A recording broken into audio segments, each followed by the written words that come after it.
Hello and welcome, episode 2. We did it. I can successfully say that I have now done one, because I was going to say 2, but this is the beginning of it. I have done one successful episode, and can I just say that I appreciate every single one of you who took the time to not only listen, but to give me your, I'm excited for this, I'm a subscriber, I can't wait, I'm going to tune in, I'm adding this to my weekly go to sleep list.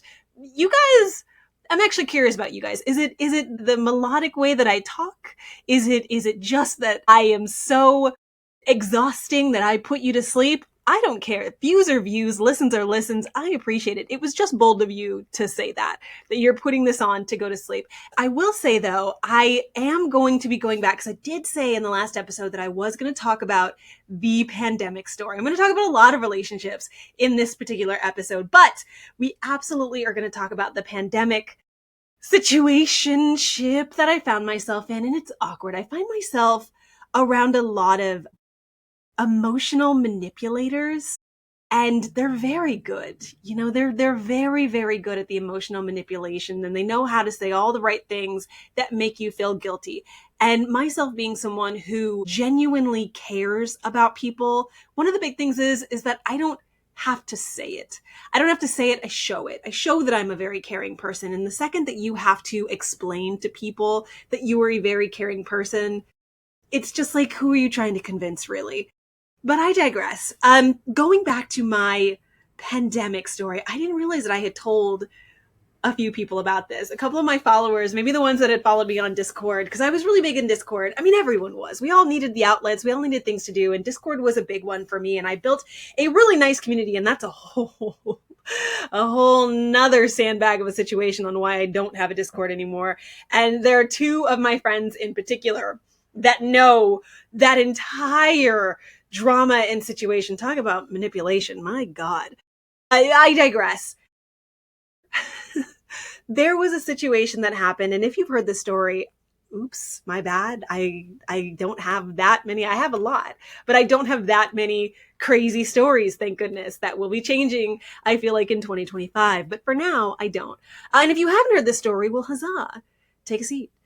Grab your LaCroix and your vitamin food. I don't know, your vitamin D, and eat it because, you know, we're LA. We don't eat a lot. Your acai bowls. And let's tune in for my pandemic story. So this was someone when I was really more active as MooreAmor. And I mentioned this before, there's a difference between Jasmine Paige Moore and MooreAmor. When I was first introduced to the internet and to social media, and specifically TikTok, I was introduced through a friend who got a deal. She got some sort of, I guess this was before influencer deals and brand deals were a thing. This was before brand deals were really a big thing.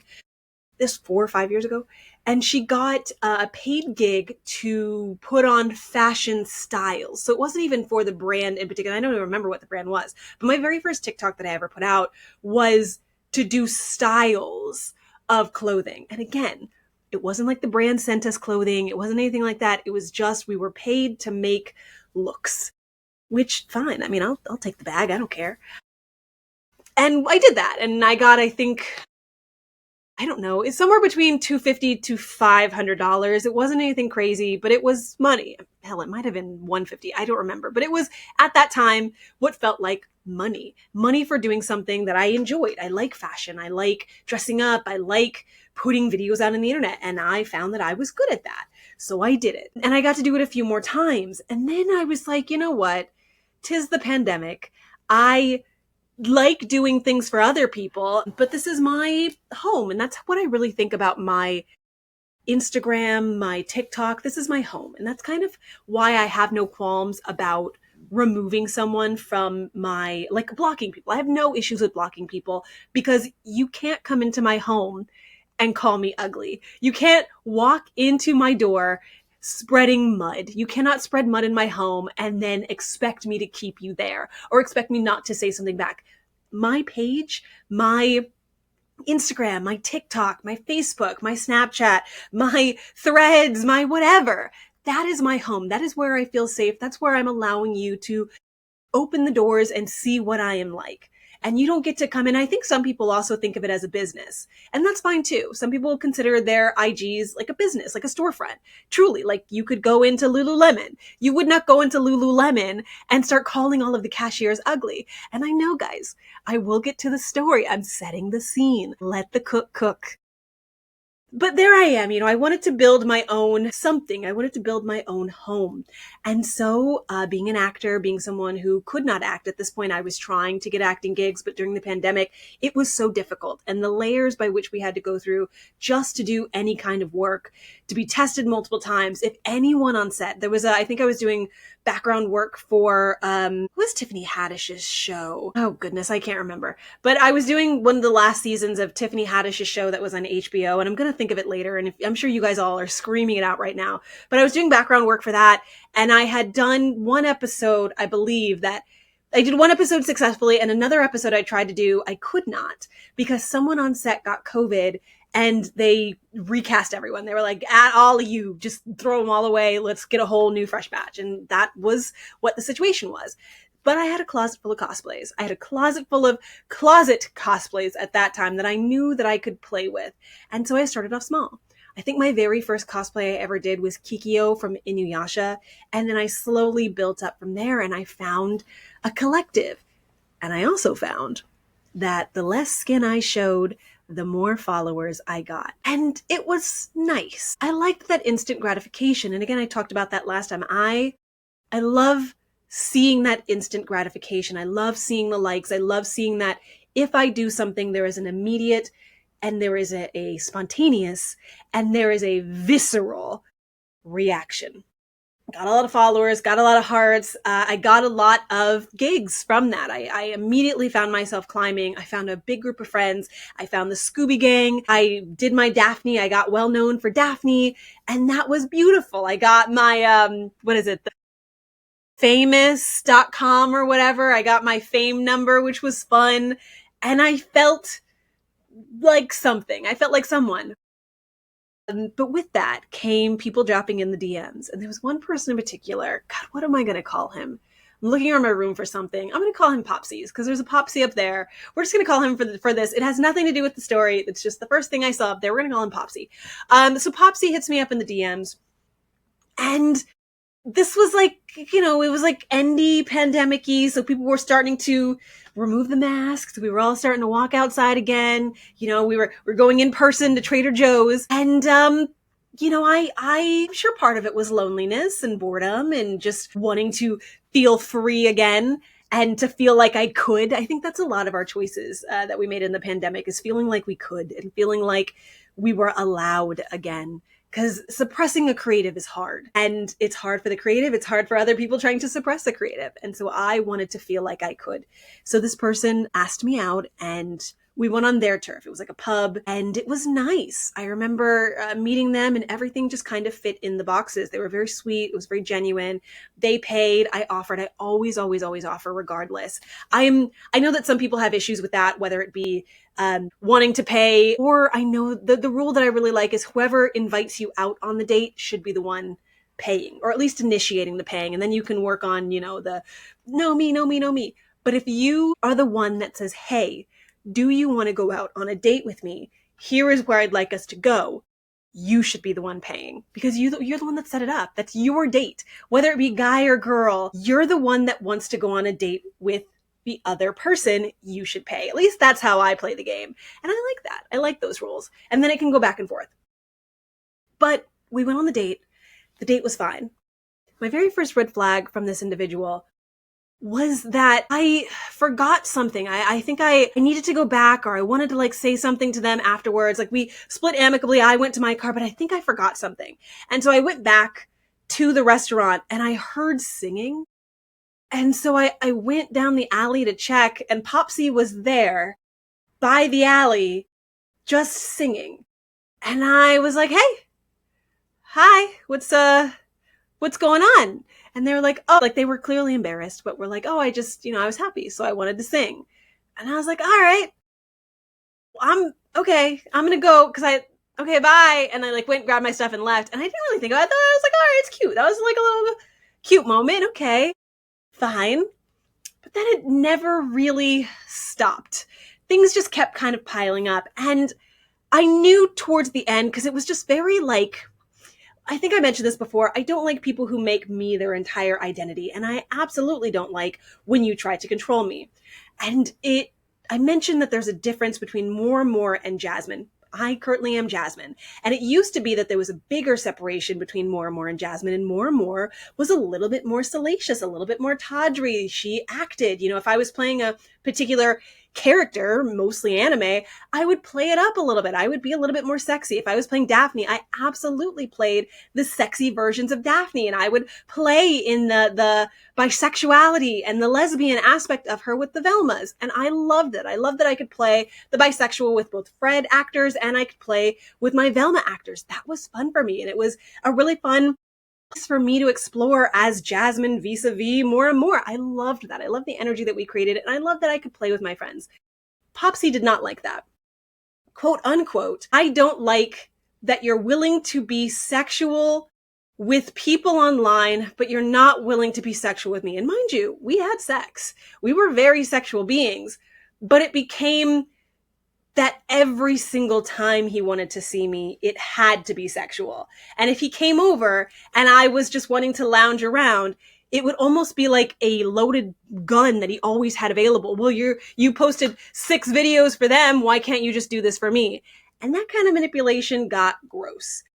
So I ended it because I don't want to sit in something that I don't want to be in. I don't want to waste my time. That's a big thing for me. I don't want to waste my time. And if I know it's not going to work, at this point in my life, fuck it. I don't want to deal with it. And so I ended it. I think I even ended it on the phone because I was just like, I don't need to see you again. This is kind of done. And I for context, I think we only really been hanging out 2 months max, maybe 3. Nothing too crazy, but he did not take that well. Wanted to come over and I was fine with that. You're an adult. We can have a conversation. So he came over and, it didn't. Well, let's just say it was not a fun conversation. It was me basically saying over and over, no, thank you. I'm good. No, I don't want this. That's really the end of it. And he needed a minute. So he went in my closet and just sat there after he started crying. He did cry for a little bit. I think that's when I was like, ooh, I don't want to hold your emotions. I need you to not be in my home anymore. But he needed to collect himself. And so he sat in my closet and cried and not cried and was in there for like 20-30 minutes just sitting in my closet while I was just like, what the fuck? Like, what do I do? Like, this is so awkward. This is so unnecessary and this is so uncomfy. And like, this is man-child at this point. This is so inappropriate. And I should have known. Like, there's romantic dramatic and then there's just dramatic. And this was so, like, if there ever was a shot of us getting back together, you crucified it, my guy. You buried it 6 feet under and then kept digging. Like, it was not cute and it was not adult and that was a foreshadow of every conflict we ever would have had in the future. And I did not want that. And I encourage every single one of you to stand by your morals, stand by your merits. And if you don't like something and you've expressed that to an individual and they try to emotionally manipulate you, take it for what it is. Because genuinely, 99% of the time, they are showing you exactly what it is. You just got to be willing to see it. And that was my pandemic story. There's a lot more. Obviously, I've condensed that into a 14-minute story, but that was my pandemic story that I wanted to tell you guys and to lead you into today. I think I can honestly say that last night was the very first time I have ever woken up in a cold sweat. When I tell you I awoke like Nosferatu, when I pulled myself out of the sleep dimension and compelled my body to rudely awaken in this dimension, it was raw. And I am still kind of feeling it. Let me also say that I stand by everything I say on this platform, and I know I'm going to make mistakes. That in this journey of me word vomiting and me expressing myself on a very gritty, a very forthcoming, a very honest way, that I'm going to say things that are incorrect. That being said, I do have free will and I have common sense. And when those two come together, I had to realize that the original recording I had done for episode 2 was too gritty for the mouse. Now listen, Kirsten Bell can get away with whatever kind of recording she wants to talk about on Netflix because she's done her time as the princess. She's locked in, she's contracted, she is solidified. I am still trying to build my friendship with the mouse, and I am just now becoming like, we're slowly making secret handshakes. I mean, there's only like 2 steps in our secret handshake right now, but we're trying. And I just don't want my need to put something out on the internet take away from what I'm already building. And I know that a lot of that comes from greed. It comes from me feeling like I am 3 or 4 or 5 or 6 steps behind my friends. And I know that I have a lot to say, and I know that I have an audience who will listen. And I know, just like how I built myself up on Instagram when I first started, I know what gets the likes, I know what gets the clicks, and unfortunately, sex sells. And I know that the more I talk about sexual escapades, the more I talk about freedom of expression, and the more that I talk about myself as a commodity, it's gonna bring in a crowd very quickly, but I'm gonna lose out on the things that I enjoy. And I enjoy Disney. I enjoy the experiences I have with Disney. I love being a princess. It's a foul-mouthed princess, so I'm more Vanellope than anything else, but I can't rush this. Things will be discussed in time, but I want to build a platform and I want to build a safe place first. And I just think that in episode 2, it's not the right place to be so flamboyant. And trust me, I loved that episode and I love it. And I will release it later on down the road. It'll be the Secret True episode 2. That will get its light in the sun one day. I just don't think it's going to be good for episode 2. What I do want to talk about, though, is Nosferatu. I brought it up. I do want to talk about that. That was an expression of female sexuality being suppressed in the early 1900s. And that was a beautiful rendition. And I saw on TikTok all of these people kind of making light and making jokes about Nosferatu versus Dracula. Dracula being someone who crossed many oceans and many lifetimes and many decades to find the one that he loved, but still put her interests above his own at the end of the day. Yes, he craved her. Yes, he desired her, but it wasn't about ownership and possession, and it wasn't about what I want over what you want. That's the difference in Nosferatu. Nosferatu took a claim on someone who was innocent, who knew not what she did, and refused to allow her to know. And once she made that, because she was a child, I mean, let's be frank, in that time, she was young, and she craved to be seen and to be wanted. You know, her parents weren't giving her what she needed, and she needed a friend. Unfortunately, when she called out, the wrong person responded. And though she grew up, though she found Thomas, she created an entire life, he never let go of that innocence because that's something that he never had. Unlike, the Draculas, unlike those beautiful romantic Twilight or Vampire Diaries, the one that, they're morally gray. And trust me, if you go to my Tinder bio, that's the one thing I put on there. If you happen to be 6 foot tall and morally gray, no questions asked, man. I will overlook so much after that point. But why? Why do we as people crave it? And I think it comes down to that one quote of like, Superman saved the world and let me go, but the villain would let the world go just to save me. We want to be seen. We want to be desired. We want to be craved. We want to have room to grow, but know that there's going to be someone there if we happen to fall. And I think that feels like an okay desire, except when it goes too far. And this goes back to my points that I made in my prior video of I don't want to be everything that you are. I don't want you to build your entire life around making me happy and pleasing me. I don't want to be your entire existence. And that's where the Nosferatus live. Those are the ones who I saw a video of someone who was like, when Nosferatu was like whispering his sweet nothings on the boat, like, what are you wearing? What are you doing? Okay, but what would you do if I was there? Like, it's so cute and it's so silly. But the idea of women back then, I mean, that image of, Lily Rose Depp, that image of her strapped down, it just reminded me of how we treated women back in the day. Women are still suppressed. Don't get it twisted. This hasn't really changed. The idea, I'm even adding into that right now, how I'm like, oh, I can't even talk openly about this one subject lest the mouse get upset.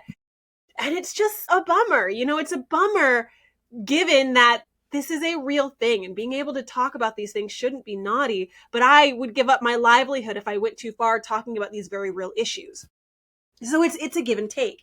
And it is, even with that prior episode, I am still risking the biscuit a little bit, but it's something that I am proud of and something that I want to do. And again, that ties into the different kind of relationships that you want. And for me, I want to be able to do these. I want to be able to be MooreAmor, but still be Jasmine on the side. I don't want to be judged because I want to talk about, risque things one day. I like Moulin Rouge. If I want to dance in the Moulin Rouge, I want to be able to do that and not feel like, I can't then go and do something for Disney. I want to make sure that I am secure in who I am. But it's just unfortunate that a lot of relationships nowadays, some of them ask you to choose. And I don't think I'm ever going to be in the position where I'll ever choose. There's that Eartha Kitt. I'm sure if you've been on the internet, you've seen that Eartha Kitt interview where she talks about compromise, or rather she's asked to compromise for a man, and she laughs. God, she laughs so loud. And she's like, compromise? What? Why would I compromise? You're telling me a man comes into my life and I have to compromise? And the interview obviously is trying to help himself a little bit by saying, no, you both compromise. It's like, no. Why would I have to compromise anything? I am who I am, and you are who you are, and we work together. Like, I shouldn't have to compromise myself for anyone. You either want this and you work with this. I mean, that just seems like compromise right there. But I think her point is true. It's, I should not have to give myself up in order to fit in a box that you want. You either want me or you don't. And I kind of live by that, and I'm not saying that I'm the greatest person on earth. That's so far from the truth. There are so many pockets of people who do not find me to be the greatest of all time, but I think I am. And I live by that. I know that I am a very happy person, and I know that I am happy. And that's such a unique thing because not a lot of people can say that. And I'm sorry, if you're watching this on YouTube, I keep having to wipe my nose. It's a weird thing. It's the more that I talk, the more just my nose wants to run. And it's such a weird, I'm sure that I can IMBD it, or medical IM. What is it? The medical MD it, WebMD it later. There we go. We got there eventually. But all that to say is I know that I am not the greatest human being on earth. And there are pockets of people who I can honestly say dislike me, and that's fine. You're not always going to be everyone's cup of tea, but you should be your cup of tea. And you may not even be a cup of tea. For me, I feel like I'm champagne, and I'm going to always be champagne. I always want to be grander than I am. The word that I always use is elevate. And I talk to people about that all the time. I just don't show up, I elevate. If I'm going to go to anything, I will elevate my appearance. I could have come on this stream right now and talked to you guys and just been in my cat PJs that I got for Christmas from my aunt that I find adorable. But no, I wanted to come on here and show you guys that I want to be here for you, that I want to exist in this realm. And that takes a lot of energy, and it is okay. And if you aren't there, because I know this is the first or second day of the year, tomorrow when this video drops, it'll be the third day of the year. And not a lot of you are ready to exist on this plane yet, and that's fine. That is perfectly fine. This is even the time where our resolutions are kicking in. And one of the big resolutions is less screen time, which is the perfect time for us to be dropping new podcasts online, is when people are stepping away from it. But you know what? It's the consistency that I think is important. And one thing that I know about me is that I am consistent. If I care about you and if I care about something, I will be consistent with it. It's the second that you show me that you are not something to be worthy of consistency that I just tap out. Guys, the one thing you'll never get back is time. That is the one thing you will never, ever get back. So truly be precious with the time that you give. I had a lot of, I do want to emphasize that. I used to have a thick group of content creator friends, and I still do. I still do, but not, I think it's a little bit more centralized at this point. But the big thing is I do not enjoy when my time, something that now being a content creator and now being someone on the internet, time is where you truly make your money. How you use your time, who gets your time, is so valuable and so important that I started realizing that there was a lot of people who would treat my time as something they owned. And I did not care for that. People who manipulate, people who gaslight, people who believe you to be a tool to get them where they want to be. I am so sensitive to that now, and I am so triggered. I hate using that word because it feels like it's diluted over the years, but I am so triggered by that. But it's a new year, it's a new year. It's a new time for us to be whoever we want to be. And in this time, I want to use it to find love, and I want to use this to talk about film, and I want to talk about comics. I want to talk about how wild the DCU is, and the fact that the next week is the end of Creature Commandos, and then we gotta wait until July for Superman. Like, that is so wild, DCU. I feel like this was such a lackluster season. But the big thing as we slowly get towards the denouement of this particular podcast, episode 2, is I want to talk about the relationships that we have in and around us. And I kind of brought it up, but those gaslighters, those master manipulators, those people who truly use their power and their authority and their reach to make you feel like you are beneath and you are worthless. And it's something that, oh my God, I don't talk to my mother. And if you know me, I've got so many beautiful adjectives that the mouse would absolutely abhorrently hate me using online. But we don't talk. And there are so many reasons, and eventually we'll get to them. But really, the big thing with her is that her big tactic was to make you feel not only insignificant, but like an idiot. And it sucks because it's a trait that a lot of older Hispanic and Asian families use, but it's that mentality that you have kids to get the remote for you. You have kids so that you don't have to do anymore. And it was really gross. And there's a lot of members, even in my family, because I've got Hispanic, I've got Black, I've got Asian, we've got a full medley mix of family who did that for me. And I'm so thankful that I've always been someone who was a self-preserver. And what I mean by that is I was very aware of everything that was happening to me always, and I always found a way in as quickly as I could to avoid situations in which or other people made me feel less than. There were some situations in my family where if I did not say hello in the right way, it would be all over the family chats. If I remember, and it sucks because I love this particular member of my family, but it was Christmas time, and I complimented someone else's gift. I complimented someone else's gift in and around my family, and it created such a buzz. It created such a telephone that it turned me into an ungrateful child. She should never get gifts again. And all I said was, wow, that's really nice. That's cool. Who got you that? That's really cool. I would have loved that gift. That's amazing. Cool. And went about my day. But because I said those words in that order, it became such a thing. And it's meant, like, why do we do this? Why do we crave drama so much that we would put people that we care about in negative situations? Why do we always have to perpetuate drama? Why do we always have to perpetuate scandal in order to be seen? It's bothersome. It's annoying. And I'm going to try to put that away. I mean, even one of my close friends, I said something, I'm sure that we have fun, we're drinking, we feel like we're in safe places, and one person will overhear it and assume that they're going to be Superman and go confront 1,000 people, tell them everything. It's just so unnecessary. Ways. We've got a beautiful lineup of romance movies coming out. This romance film with Kirsten Stewart and Steven Yeun, boy, am I going to eat that up.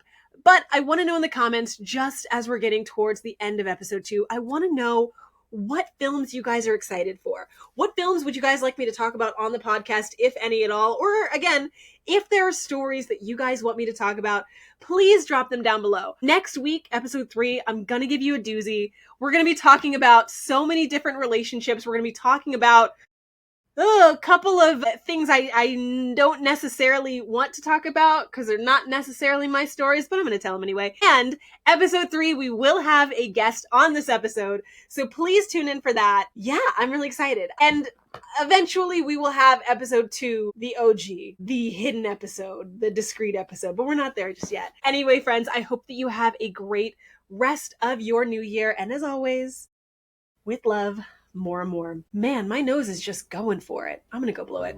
Bye, guys.